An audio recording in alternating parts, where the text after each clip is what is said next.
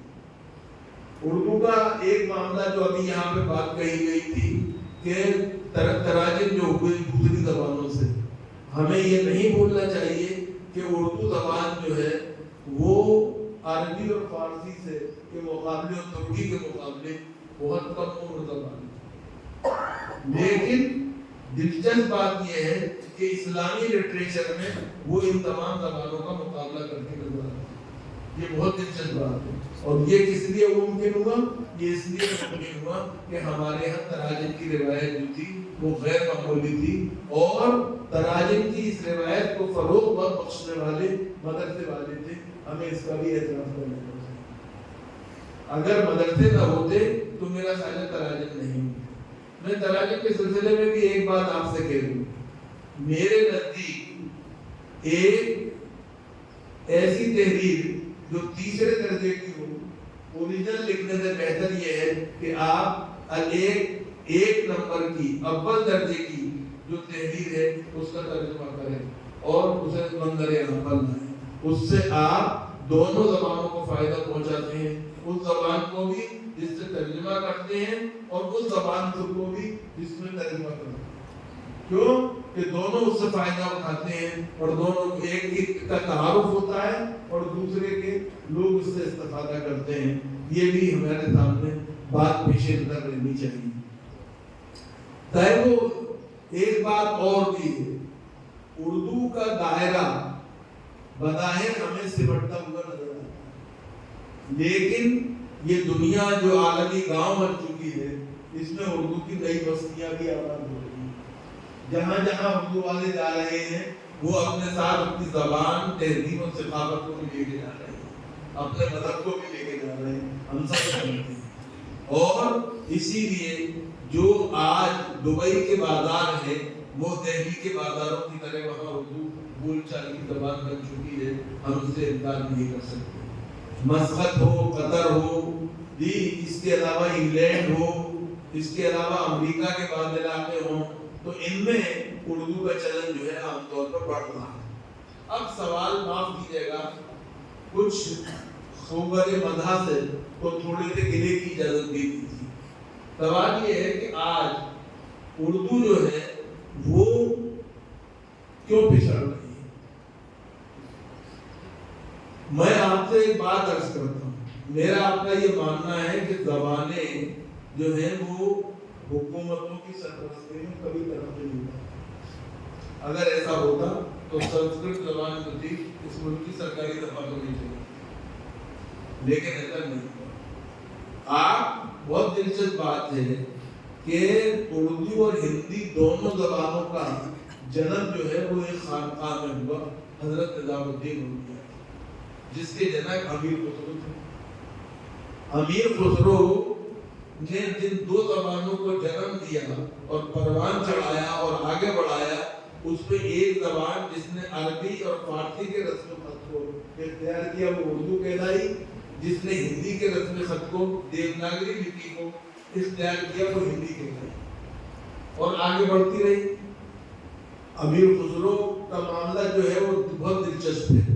امیر خسرو کے والد جو تھے وہ ترک تھے، والدہ جو تھی وہ گریباتی غیر مسلم تھی، ایک غیر مسلم نو مسلم خاندان سے آئی تھی، اور اس طرح سے وہ ہم سب جانتے ہیں کہ ان کا معاملہ کیا تھا۔ انہوں نے جس طرح سے کہ مکرمیاں کہی ہیں، پہیلیاں کہی ہیں، شاعری کی ہے، وہ سب غیر معمولی ہے۔ ہندوستان کی عظمت کے ترانے جیسے وہ گاتے ہیں ایسا کوئی نہیں گاتا۔ ہمیں یہ نہیں بھولنا چاہیے کہ دلی کا سب سے پہلا قصیدہ گو اگر کوئی ہے تو وہ امیر خسرو ہے، اور دلی کا آخری اگر کوئی مدح کیا ماتم گناہ ہے کوئی دہلی کے اوپر تو وہ حالی دی چپے چپے پہ ہے یا گوہر یکتا تہ خاک، دفن ہوگا نہ کہیں ایسا خزانہ ہے۔ یہ کون کہہ رہا ہے؟ یہ حالی کہہ رہے ہیں۔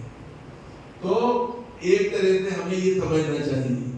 میں جو بات عرض کرنا چاہتا ہوں وہ یہ کہ ہندوستان میں مسلمانوں کی 800 سال تک حکومت رہی، اور لال قلعے کے اندر آخری زمانے میں ہم جانتے ہیں کہ فارسی جو ہے اس کا دبدبا رہا ہے اور دور دورہ رہا ہے۔ سرکاری زبان کون سی تھی؟ فارسی، لیکن اردو زبان جو ہے اس کا ہمیں غور کرنا چاہیے۔ خانقاہ میں جنمی، بازار میں پلتی، پڑھی بڑھی اور بولی گئی، اور مارکیٹ فورسز کی قدرت سے اور قوت سے یہ ہوا کہ اردو میں محلہ بن کے تلے محلہ میں جا بیٹھے۔ اب سوال یہ ہے جو آپ کے میرے سامنے ہے، اگر کل یہ ہو سکتا تھا تو آج کیوں نہیں ہو سکتا؟ معاف کیجیے گا، دل الہی نہیں لے کے گئے تھے انگلی پکڑ کے، اردو خود پہنچی تھی اور دل الہی کو اس کے آگے سر تسلیم کرنا پڑا تھا۔ آج بھی مارکیٹ فورسز کا زمانہ ہے۔ کیا وجہ ہے کہ آپ وہ چیزیں خریدنے کا اجتناب کرتے ہیں جن کا اردو میں اشتہار ہوتا ہے؟ آپ کہیے کہ ہم وہ چیزیں خریدیں گے جو اردو میں اشتہار ملتا ہے۔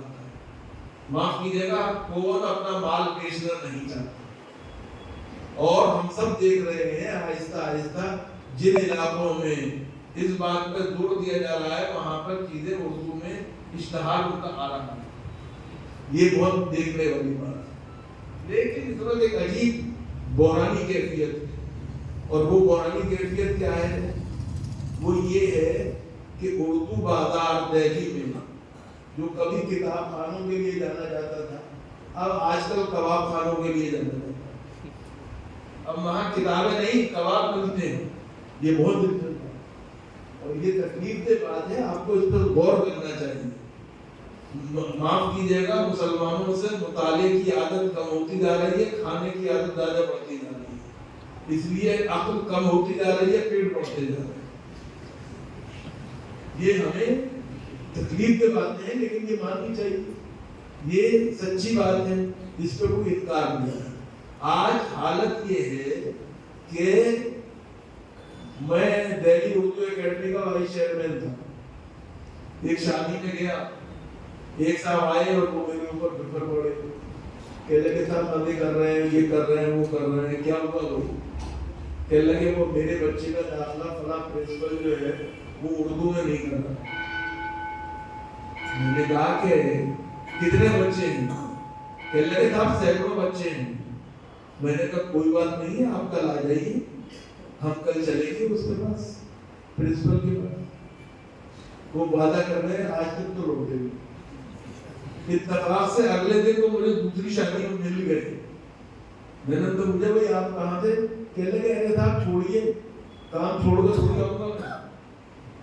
آپ معاف کیجیے گا، آپ کو اپنے بچے کا مستقبل اگر عزیز نہیں ہے تو معاف کیجیے گا، پھر آپ کے اوپر لعنت ہے. معاف کیجیے گا، نہیں معاف کیجیے گا. یہ میں نے ان سے بھی کہا اور یہاں پہ بھی دوہرایا. پھر ایک بات اور بھی ہے، اب اردو کا چلن ہمارے یہاں سے کس طرح کم ہوتا جا رہا ہے، اس کا اندازہ اس سے لگائیے کہ اب قبرستان میں لوہے مدار بھی اردو میں نہیں ملتے جی، دوسری زبانوں میں ملتے ہیں. مجھے دوسری زبانوں سے کوئی اعتراض نہیں، لیکن جب اردو والا اردو کا نعرہ بھی لگائے، اردو کا دم بھی بھرے، سرکار کا تنقید بھی کرے، اردو کے ساتھ زیادتی کی، اور اس کے بعد اپنے پیارے کا جو لوہے مدار ہے وہ ہندی میں لگائے، تو میں کیا کہتا ہوں کہ یہ معاف کیجیے گا آپ کے پیارے کا لوہے مدار نہیں، اردو کا لوہے مدار. یہ بنیادی طور پہ ہمیں سمجھنا چاہیے. ایک بات اور، سارا مسئلہ ایک بات اور بھی مجھے کہنے دیجیے، اور وہ یہ ہے کہ جو اردو کا پورا مسئلہ ہے اس وقت وہ پورے ملک کا نہیں. مہاراشٹرا میں گریٹر بامبے کے اندر 200 اردو میڈیم اسکول ہیں جی.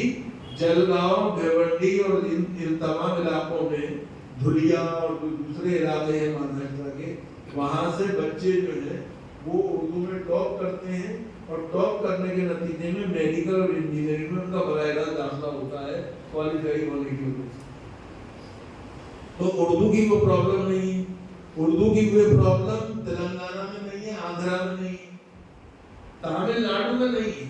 تامل ناڈو میں وہ سڑک جو چنئی سے بنگلور کو آتی ہے، جس میں کہ کیا میں ویلور پڑتا ہے، نیل وشارم پڑتا ہے، وانم باڑی پڑتا ہے، عمرآباد پڑتا ہے، وہاں پر محلوں کے نام جو ہیں وہ تو اردو میں ہیں ہی، لیکن گھروں کے اندر جو میونسپل بورڈ نے کیا میں لوہے کی تختیاں لگا رکھی ہیں وہ معاف کیجیے گا تامل کے ساتھ اردو میں بھی لگا رکھی ہیں.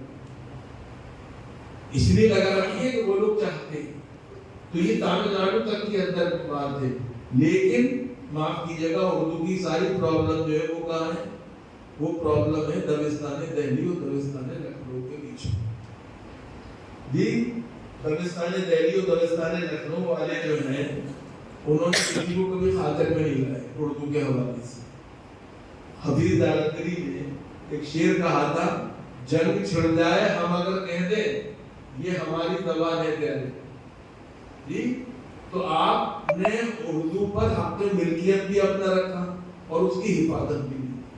جب ہم آپ سے بات کرتے ہیں اردو کی تو آپ ہم سے کیا کہتے ہیں؟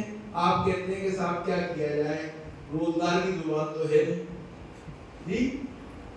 میں ایک بات ہمیشہ کہتا ہوں اور آپ سے بھی کہتا ہوں اور نئی نسل سے خاص طور سے کہنا چاہتا ہوں، 4 چیزوں کا تعلق معدے سے نہیں دل سے ہونا چاہیے. ایک ماں، ایک مذہب، ایک ملک اور ایک مادری زبان. اس کا خیال رکھیں. ماں، ملک، مذہب اور مادری زبان جو ہے ان کا تعلق دل سے ہونا چاہیے، معدے سے نہیں ہونا چاہیے. اگر آپ کے گھر میں فریج رکھنے کی جگہ نہیں ہے تو اس کی وجہ سے اپنی ماں تھوڑی نکال دیں گے. یہ ہمیں غور کرنا چاہیے. یہ ہمارے سامنے سوال ہے جن پر ہمیں توجہ دینی چاہیے. دوسری بات جو ہے وہ رسم خط کی ہے جو مفتی عبدالسلام صاحب کہہ رہے تھے. یاد رکھیے زبانیں جو ہیں وہ اپنی آوازوں سے صرف نہیں پہچانی جاتی. ہندی کی گرامر اور اردو کی گرامر ایک ہے، لیکن دونوں میں کیا چیز ایک دوسرے سے ممیز ہے؟ رسم خط، ایک دیومالائی ہے، ایک عربی فارسی رسم خط جی، دونوں ایک دوسرے سے الگ ہے۔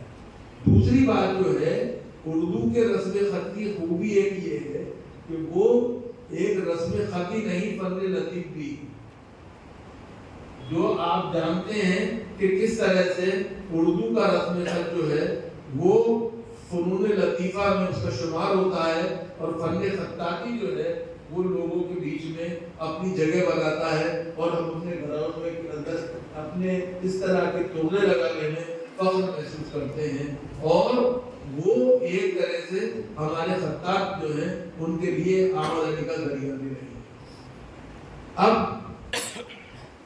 اہل مدارس جو ہیں ان کا مسئلہ ہے، وہ میں نے کہا کہ پہلے بھی خدمت کر رہے ہیں، لیکن جیسے میں نے عرض کیا تھا انہیں ایک بات کی طرف توجہ دینی چاہیے، تدریس کی زبان تو ہے ہی، اب اس کو تعلیم کی زبان بھی بنانی چاہیے، اپنے نصاب میں شامل کرنا چاہیے۔ معاف کیجیے گا، جو کچھ سال پہلے جامعہ اسلامیہ میں کچھ لوگوں سے بات ہوئی، جب یہی مسئلہ کہا گیا کہ اردو کو دریائی تعلیم تو ہے لیکن نصاب میں شامل نہیں ہے مضمون کے طور پہ، تو انہوں نے کہا صاحب فسق و فجور کو تھوڑی شامل کر سکتے ہیں۔